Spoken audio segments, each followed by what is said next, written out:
বিসমিল্লাহির রহমানির রহিম। প্রিয় বন্ধুগণ, বিশ্ববিখ্যাত চিকিৎসা বিজ্ঞানী হেনিম্যান হোমিওপ্যাথি আবিষ্কার করেন এবং তা প্রয়োগের নিয়মনীতি অর্গানন বইয়ের 291 সূত্রে লিপিবদ্ধ করেন। এই 291 সূত্র অনুযায়ী হোমিওপ্যাথি চালাইতে হয়। এই সূত্রানুসারে হোমিওপ্যাথির একটা সিস্টেম আছে। যখন ধাতুগত সিমটমের উপরে কোনো তরুণ রোগা ইমার্জেন্সি অবস্থা রোগীর আসে, তখন ইমার্জেন্সি অবস্থাকে কন্ট্রোল করে পরে ধাতুগত মেডিসিন দিতে হয়। ঠিক সেইভাবে আমার এই রুগীর খুব শ্বাসকষ্ট চলছিল এবং তারই পাশাপাশি রুগীর শরীর স্বাস্থ্য হালকা, পায়ের তলায় দুর্গন্ধ ঘাম এগুলা পেয়েছিলাম। এবং এই সিমটমের সাথে সাইলিশিয়ার অন্য সিমটমও পেয়েছিলাম। কিন্তু রুগীর যে শ্বাসকষ্ট যেটা, এটা ছিল খুব ইমার্জেন্সি পর্যায়ে। ঠিক আছে নি? আপনার রুগীর যে শ্বাসকষ্ট খুব বেশি আছে, একদম অসহ্য শ্বাসকষ্ট আছে। ঠিক আছে, আচ্ছা, এমত অবস্থায় ধাতুগত মেডিসিন দেওয়া যায় না। হেনিম্যানের ফর্মুলা হইল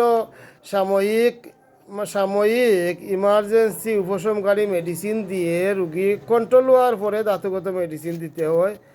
সেটি হলো হেনিম্যানের ফর্মুলা। ঠিক সেই ফর্মুলায় আমি দিয়েছিলাম আর্সেনিক অ্যালবাম, ইমার্জেন্সি একটা মেডিসিন দিয়েছিলাম আর্সেনিক অ্যালবাম 50 ml 2।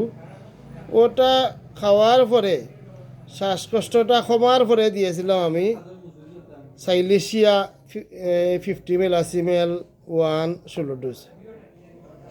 আচ্ছা, তাহলে এই আপনার যে মেডিসিন আমি দিয়েছিলাম এটা খাওয়ার পরে তো ইমার্জেন্সি অবস্থা কমছিল, আরাম পাইছে। আরাম পাওয়ার পরে আপনারা মনে হয় পরে 2 নম্বর বোতল যেটা দিছিলাম এটাও খাওয়াইছেন। আচ্ছা আচ্ছা, আলহামদুলিল্লাহ। তো হেনিম্যানের ফর্মুলায় হোমিওপ্যাথি প্রয়োগ করে অনেক সুন্দর রেজাল্ট, আলহামদুলিল্লাহ। তো এই অবস্থায় আমি আজকে আবার প্রেসক্রিপশন করি সাইলিশিয়া 50 ml 2 3 32 ডোজ, 1 করে রোজ একবার, 1 মাসের মেডিসিন এই বানাই সাইলিশিয়া। আচ্ছা, এখন সাইলিশিয়া কেন দিলাম একটু দেখাই। এই যে সাইলিশিয়ার প্রথম কথা আছে দৃঢ়তার অভাব, শীতার্থতা। আচ্ছা, সাইলিশিয়ার দ্বিতীয় কথা, মাথায় ও পায়ের তলায় দুর্গন্ধ গাম বাধাপ্রাপ্ত হয়ে রোগ সৃষ্টি। পায়ের গাম কমছে। আচ্ছা, আলহামদুলিল্লাহ, পায়ের গাম কমছে। আচ্ছা, এখন সাইলিশিয়া তৃতীয় কথা, উত্তাপে উপশম, অমাবস্যা পূর্ণিমায় বৃদ্ধি। আচ্ছা, টিকাজনিত কুফল, এই সমস্ত সব সিমটম পাই। এবং সাইলিশিয়া শ্বাসকষ্টের একটা খুব শক্তিশালী মেডিসিন। এই মেডিসিনটা দেওয়া যায় না ইমার্জেন্সি অবস্থায় আর্সেনিক দিয়ে রোগটা কন্ট্রোল হওয়ার পরে সাইলিশিয়া ধারাবাহিক চালাইলে রোগটা মানে পুরাপুরি সেরে যাবে।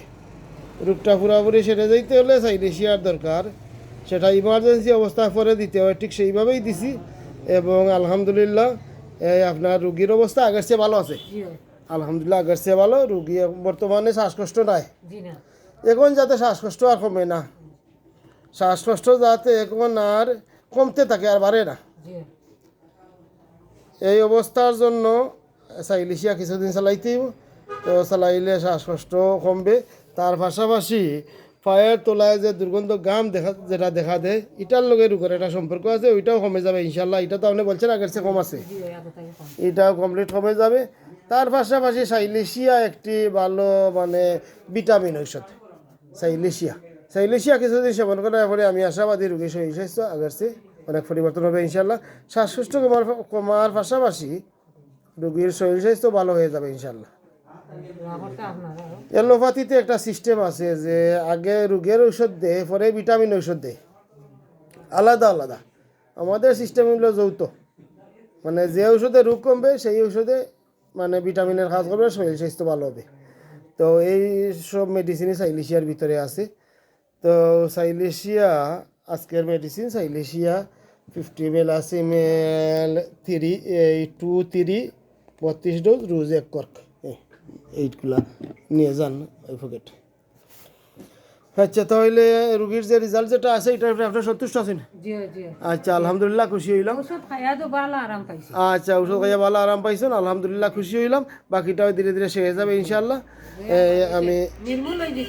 একদম নির্মূল হয়ে যাবে ইনশাল্লাহ, একদম নির্মূল হয়ে যাবে ইনশাল্লাহ। ওষুধ চালাইয়া যাই। সবাই ভালো থাকেন এবং সবার কাছে দোয়া প্রার্থী। আসসালামু আলাইকুম।